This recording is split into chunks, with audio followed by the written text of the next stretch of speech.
সে কোনোভাবেই যাবে না, সে হচ্ছে ওই সাইকেলিং করবে, সাইকেলে মানে ওই যে বাইসাইকেল গুলাতে উঠবে। এখন হচ্ছে ছেলেকে জোর করে নিয়ে যাচ্ছে।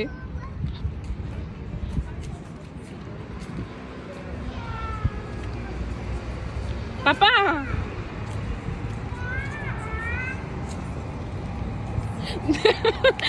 দেখছো, ধরে রাখতে পারো না। পাপা পাপা পাপা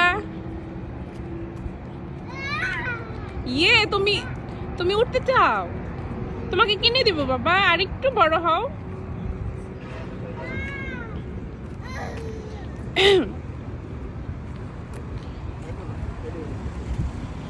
সো এখন বাসায় চলে যাই।